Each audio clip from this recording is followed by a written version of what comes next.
Welcome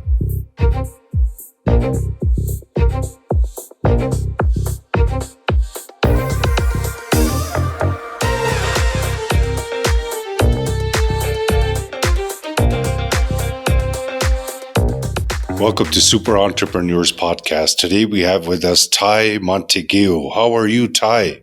Shahid, it's a pleasure to be here. I'm well. Thanks for having me on. No, it's my pleasure. I'm so grateful to have you on the show here today, Ty. I see that your company does wonderful things, and you know, having a purpose-driven company is dear to me, and I'm glad that the work that you're doing and helping other businesses become purpose-driven. Thank you. If you don't mind, in your own words, give us a intro, please. Yeah, sure. So I guess my official title is I'm one of the founders of Co-Collective. We are about 12 years old, and we are a business transformation consultancy. So we help leadership teams define and align on their higher purpose. What is the big positive change that they are trying to make in the world? So we help them really codify that with them. You know, that's not something that we can make up. We have to actually work at them to extract it because it's a truth that sort of sits at the soul of the company.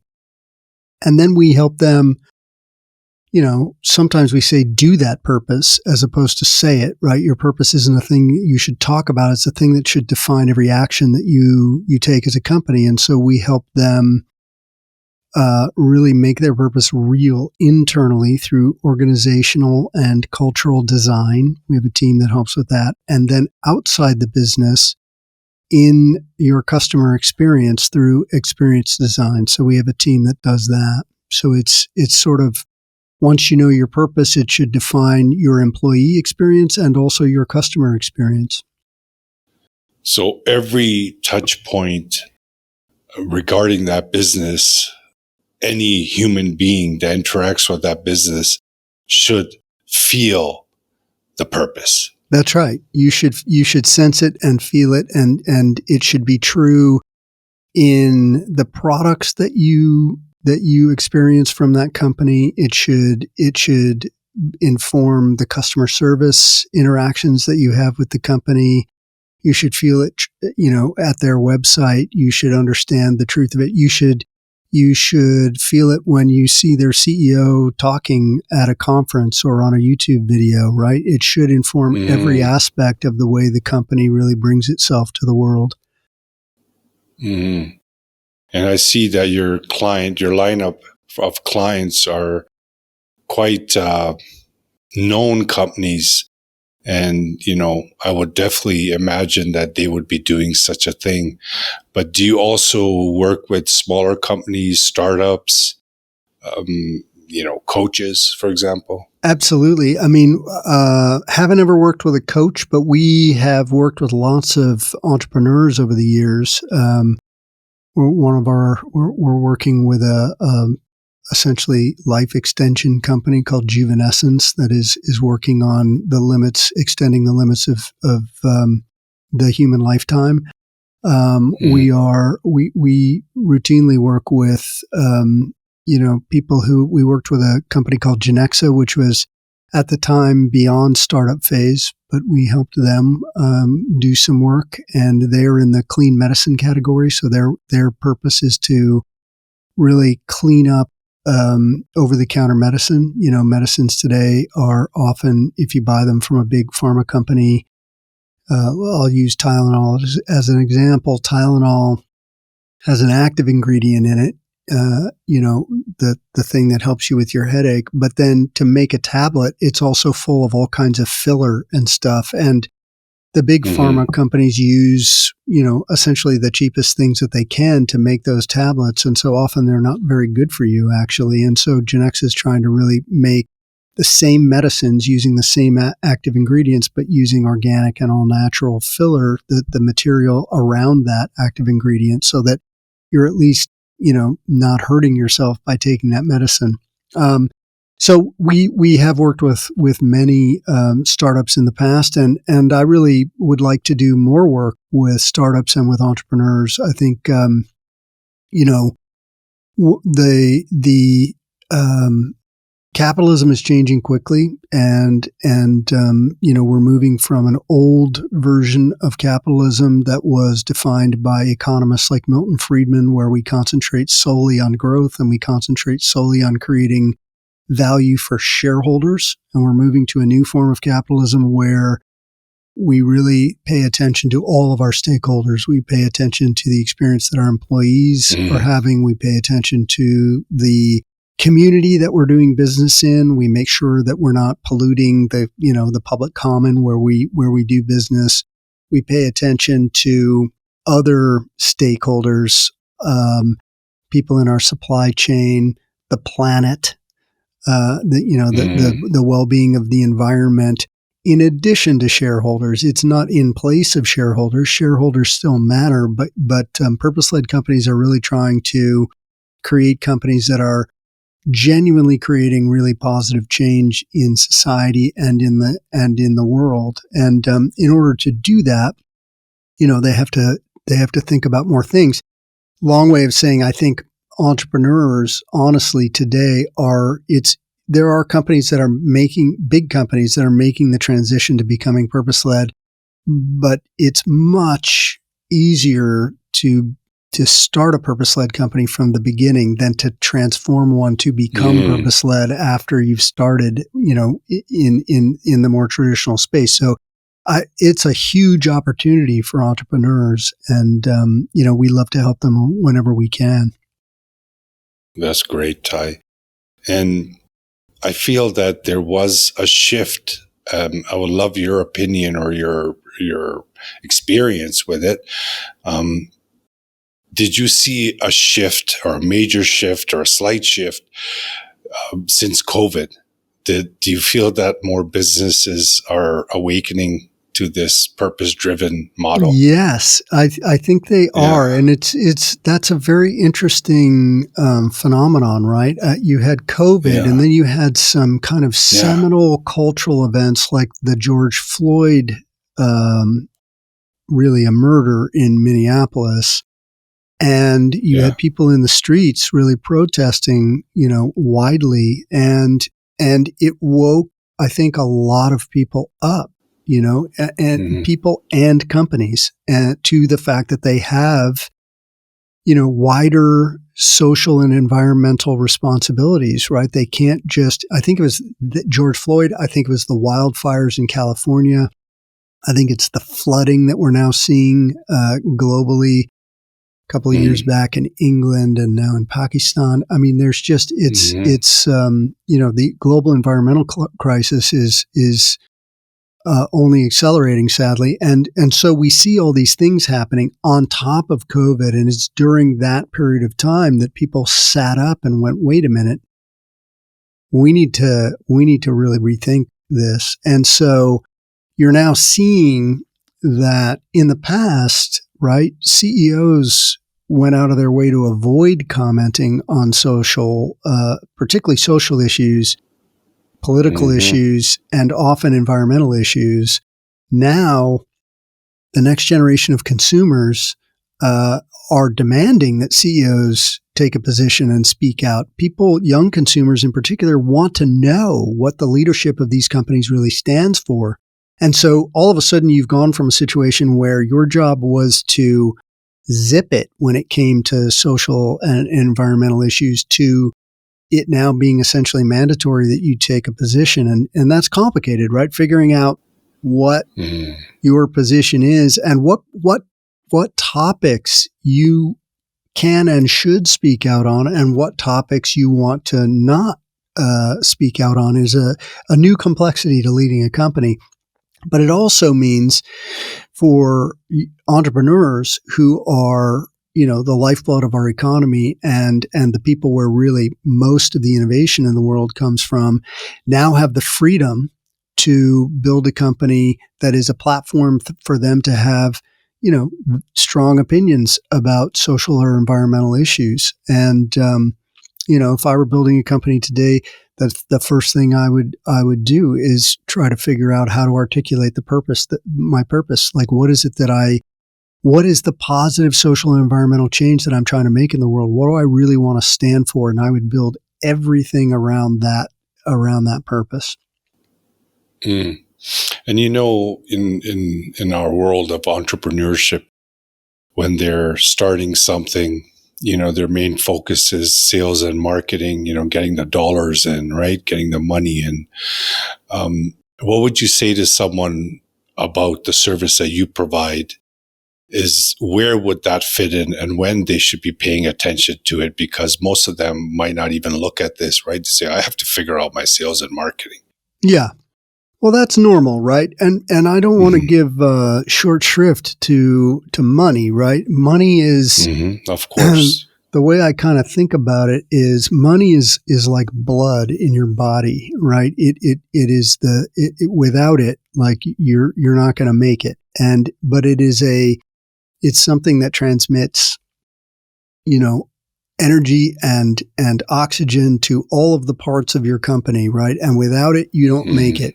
But your purpose is your heart, right? That's the thing that really drives everything. And you can't really make it without that either. And so you do need to focus on making sure that you have revenue as an entrepreneur, right? That is because without it, you're not in business. But what I would say is, you will have an easier time figuring out who your customer is and what problem that they have that you're trying to solve if you do the purpose work early, right? I would do the purpose work with your co-founders at the very beginning, right? Do it before you're burning a bunch of revenue on staff. Like do it as the company is being born while you're developing your pitch deck, right? That's one place to do it. If you want help from somebody like me, the problem is we're sort of a premium service, right? We don't. Yes. I would like to do what I do for free. I can't do what I do for free because I have to make money too, right? And so another point at which it makes sense to engage with us is once you have gotten your kind of early strategy worked out, you have some revenue coming in. You may have already, done your Series A, right? Like you've done friends and family, you're up and going, you've got customers, you've got a website, you've got some revenue, and then you can bring somebody like us in to help you make the jump to Lightspeed. We can help you. I mean, another thing that this makes me think, as I'm just thinking about the answer to your question here, no problem, is just that your purpose often, like I started out saying, it's not a thing that you can make up. And it really does live often within the founders organically from the beginning, right? So even if you just take what it is that's driving you to get out of bed every morning as an entrepreneur and write it down, like what is the big problem in the world that you are trying to solve? If all you care about is building a unicorn and exiting, more power to you, but we're not gonna be your cup of tea. If you are trying to take on something that you're really passionate about and make positive change, just write that down. That's good enough to get off the ground as an entrepreneur, right? And that's the thing that lives in your heart, right? It's there, right? And then once you're going, you've got some revenue, you've taken some investment. Then if you want, we bring a company like us in. There are a handful of us. There aren't a ton, but there are a few of us out there. And we can help you really refine it and then also help you scale it within your organization, right? And prepare you to go to the next level. Very good. Very good answer, actually. Very detailed. Thank you for that, Ty. What would you say your top 3 benefits would be for an entrepreneur to start giving this some serious thought to implement in their business? Well, purpose-led businesses have multiple benefits. First of all, they create greater loyalty among employees Relationships and customers, right? People just care more about purpose-led businesses. We call in our That's language, a big one. Yeah, right. I mean, just think about it. If you're building a business, one of the most expensive things that can happen to you is customer churn, right? Losing customers after you acquire them. Acquiring a customer is the hardest thing in the world. Once you have one, you want to hang on for dear life. You want to be there, right? You want to be with them, that you want to, explore their entire lifetime value as a customer, right? And so the longer they're with you, the better you're going to do. Same with employees. Losing employees is intensely expensive because a library, especially when you're small, because a library of information and experience goes down the elevator when that person leaves your business. So if you can create an environment where people want to stick around and see what's going to happen next, and they're driven, but to get out of bed every morning and come in by the higher purpose that you're pursuing as a business, then you do better in hard financial terms. We have a word at Co that we use for what traditionally would be called customers. We call them participants because we don't really believe in drawing a line between customers and employees. Both customers and employees are your participants. They are the people who are participating in your helping to make your purpose real in the world. They play different roles, right? Employees obviously are on the inside and they're helping to build the company, from the inside, but your customers certainly play a role. And if you have real participants, if you have people that are as passionate about your purpose as you are, the other thing that happens is they will tell all of their friends about your business. And so your marketing costs go down, right? If you can drive word of mouth about your business, if people just are so excited about what you're trying to do in the world, the positive change that you're trying to make, they'll tell all of their friends. And that's marketing dollars that you don't have to spend. So that's another huge, huge advantage to being purpose-led, and there are others as you scale. But I think if I'm an entrepreneur, those are the two most important levers, like loyalty and lowering my marketing expense. Yeah, and I believe that wholeheartedly because I feel that the success of this show was because, our focus is completely on people and trying to add the value and trying to bring out as much information as we possibly can, the right stuff, the good stuff, right? And people can see that there's heart behind it, right? So what happens is the person that watches our episode, for example, sees it, they vibrationally feel something, right? And that's why we're seeing the amount of shares and reviews and comments because we're all human at the end of the day, right? So when you feel good and you feel like there's a purpose behind a business, you want to help them. It's just natural. Yeah, that's right. And as you get bigger, right? And, because one of the things, we also have a podcast, it's called Calling Bullshit. Despite the provocative name, we do both positive and we do episodes about companies that we think are getting it right. And we also do episodes about companies that may have some work to do. That's great. Great concept. Yeah, thanks. We're trying to build a tool that will help entrepreneurs and also people who are running big companies that are not purpose-led, figure out how to better make their way into this space. And so one of the reason I brought that up is because as in the positive episodes, we interview we interview the CEOs of companies that are purpose-led and doing a really good job at being purpose-led. And one of my most recent conversations was with Alan Jobe, who's the CEO of Unilever, which is a gigantic global company. And he's been on the Unilever actually began its purpose-led journey before Alan joined the company. It started under a guy named Paul Pullman, and Alan inherited it and has been pushing it forward for the last 5 years. And he pointed out that they're on a journey of transformation. Many of their individual brands, they own Ben and Jerry's, they own brands like Vaseline, they own brands like it's a huge Dove, company, like just a giant company. But their purpose-led brands, the ones that they have succeeded in really getting a core purpose defined for those brands, are growing at 3 times the rate that their traditional brands are.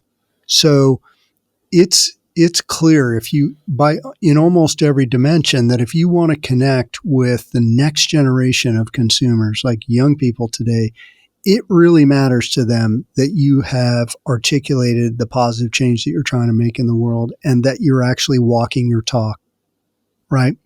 If there's a gap between what you say you stand for and the actions that you're actually taking, then you might wind up on our podcast where we do an investigative episode and potentially call bullshit on you. We also, though, when we call bullshit on a company, I hasten to add, we always light candles. Like we spend the first half doing a facts of the case. Then if we call bullshit, we call bullshit. And then the second half of an episode is devoted to what are the actions that this company would have to take to bring itself back in line? Because we really believe that bullshit is a treatable condition, right? Like you can treat it, you just have to take action. Yeah. And Ty, there's tons and tons of company that, they talk the talk, but they don't walk the walk, right? Yes. So it's unfortunate, it might even be that it's just being done based on recommendations from their organization. And like you said, when it comes from top down, when it comes from the owner's heart, and what they're feeling and what they're thinking, what they believe, like internally, and you're able to extract that and place it all in every variable of that business, that it just portrays and it just gleams like a shining light. You know what I mean? And everything.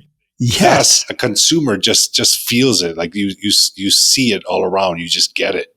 No, that's exactly right. That's very well put. And the thing about that is you can't fake it. I think this is a place, again, just because I know your audience is either entrepreneurs or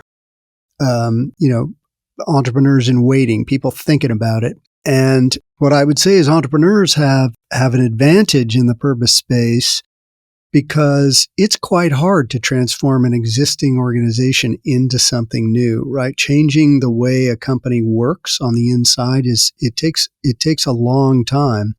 And if you build it from the beginning where your words and your deeds are completely aligned, you have a massive advantage. Companies, that's another thing that we're trying to do is build an index for companies that are on the journey of transformation, because no company is perfect.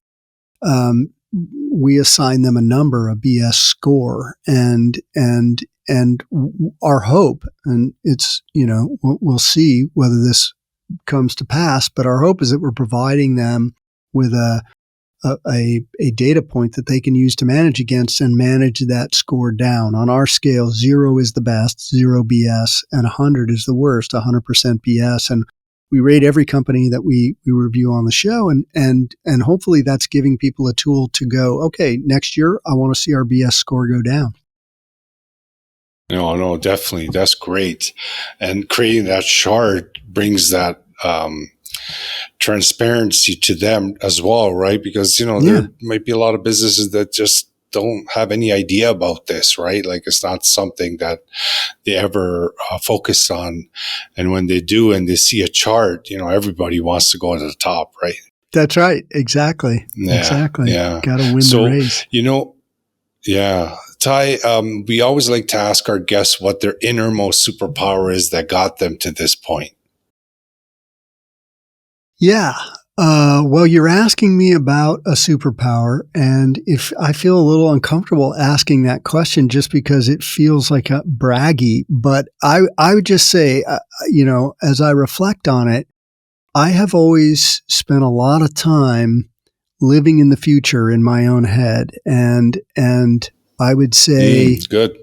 I'm my superpower, if I have one, is actually the ability to know what's going to happen in the business environment a little bit before it becomes kind of mainstream. And my partners complain about me sometimes because if I have a fault, I have many, but if I have a fault with my superpower, it's that I'm too early to things, which, as an entrepreneur, being early is just as bad as being late. You know what I mean? Like that's the other thing about entrepreneurship, as you know, is that you got to time it just right. But I do tend to have a view, for whatever reason, into things that are going to come to the pass in the future in a business context. And I'm not perfect. No one is, but I'm pretty good at it. Yeah, no one is.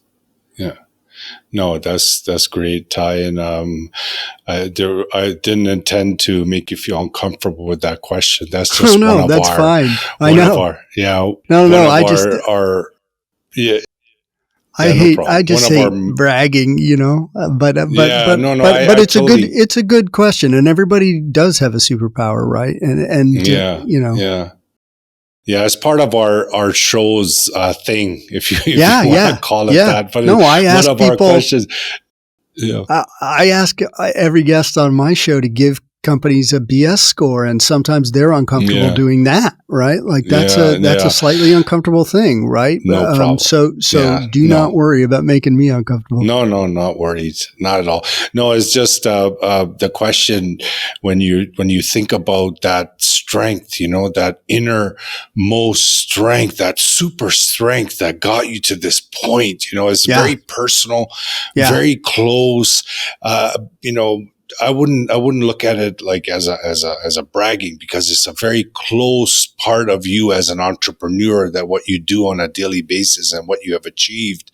Yeah. It's special. I think it's special, Yeah. I love that. Having that inner superpower. Yeah. Yeah. There's a phrase. Yeah. There's a phrase that I admire, trying to describe, Wayne Gretzky as a hockey player. Maybe you've heard it, but Wayne Gretzky's superpower was he skated to where the puck would be, not where the puck was. Beautiful. Right? He had the ability to skate to where it was going to be, which is great. I love it. Right? That's great. That's a great superpower. And you know what? I'm really super appreciated that you actually came on this show to spread this awareness, because we really actually like interviewing companies, individuals like yourself, because of the impact that you're making out there. Because now what we're doing today is going to make a difference for the future generations, when they see companies with a heart and they do business with them. Like I want my kids, my grandkids, to be surrounded by heart, like that is just a very nice feeling. Yeah. Love that. And, that's a feeling that you and I share. I really appreciate you having me on the show, Shahid.